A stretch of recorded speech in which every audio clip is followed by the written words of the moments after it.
Bonjour à tous, c'est Johan pour tablettactile.net. Donc aujourd'hui on va faire une petite vidéo de présentation de la toute nouvelle Galaxy Tab S3 de chez Samsung. Donc c'est une tablette haut de gamme qui a été présentée au MWC 2017 et qui vient succéder à la Galaxy Tab S2 que nous avions déjà testée l'an dernier. Donc la première chose qui frappe cette année, c'est clairement l'augmentation en gamme, puisque le prix il passe quasiment au-delà de 650 € pour le modèle de base. Donc cette fois-ci, apparemment, cette année, il n'y aura vraiment qu'une taille d'écran, à savoir du 9,7 pouces, donc format iPad. Il n'y aura plus de petite taille au format 8 pouces environ, comme c'était le cas les autres années. Le design aussi a été revu à la hausse, parce que fini la coque en plastique des années précédentes, là on a une coque en verre, qui est bien plus agréable à voir, à utiliser. Bon, bien sûr, les performances aussi ont été augmentées, puisque Samsung a changé le processeur et utilise maintenant un Snapdragon 820, qui est donc un processeur de 2016 qui reste quand même relativement puissant, même si c'est vrai que j'aurais aimé quelque chose d'un peu plus péchu, surtout pour le prix de la tablette, qui ressemble quand même assez à un iPad. Donc aussi à savoir au niveau taille, elle a aussi été légèrement revue à la hausse.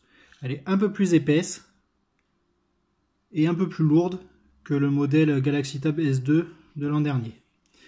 Niveau connectique, c'est classique, un port USB type C 3.1 et une prise jack, on a le Bluetooth et le Wi-Fi.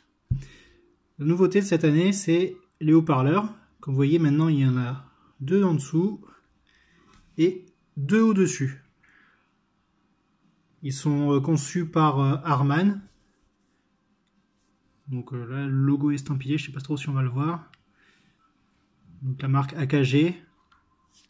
Ils produisent vraiment un son superbe. Cette tablette est idéale pour le multimédia.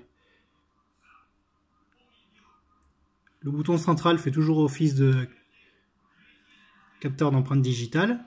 On a les boutons menu et retour comme d'habitude. Au niveau de l'interface, c'est vraiment classique. On reste sur du TouchWiz comme d'habitude. C'est l'interface de Samsung. Ça fonctionne très bien.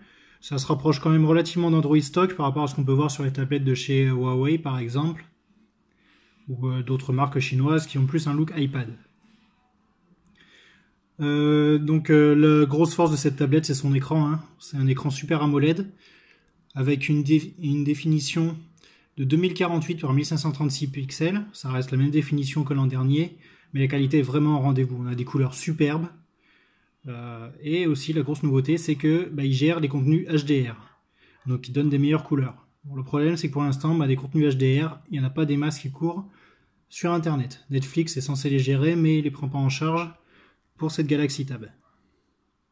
Donc ça, c'est assez dommage. Finalement, c'est plus un argument marketing qu'autre chose.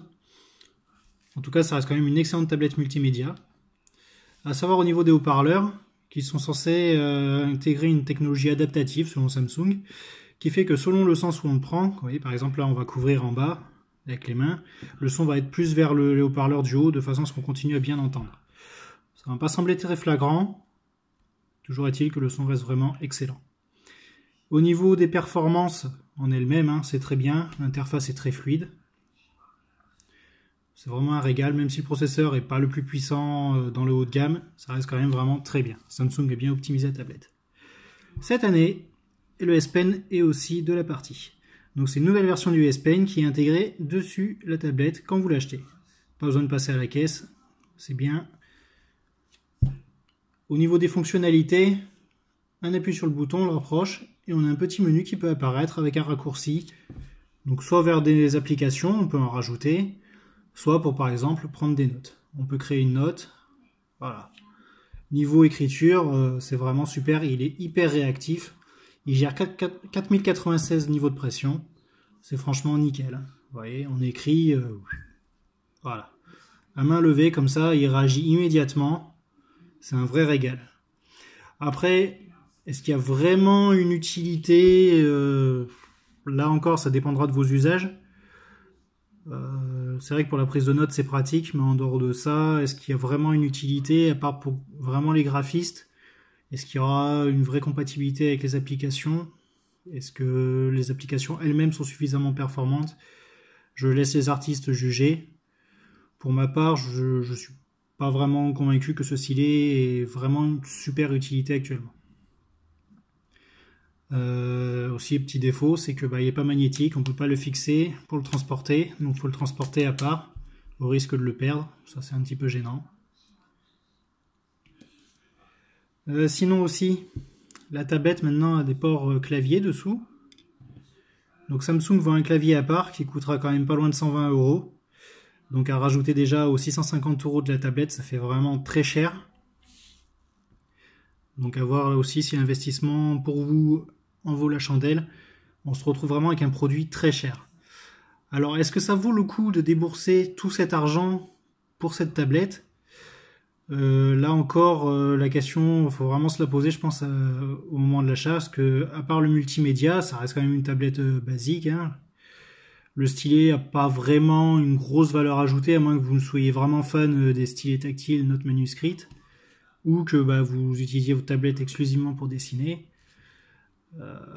Voilà, l'écran c'est sûr est magnifique, mais en dehors de ça, ça reste une tablette qui n'innove pas vraiment.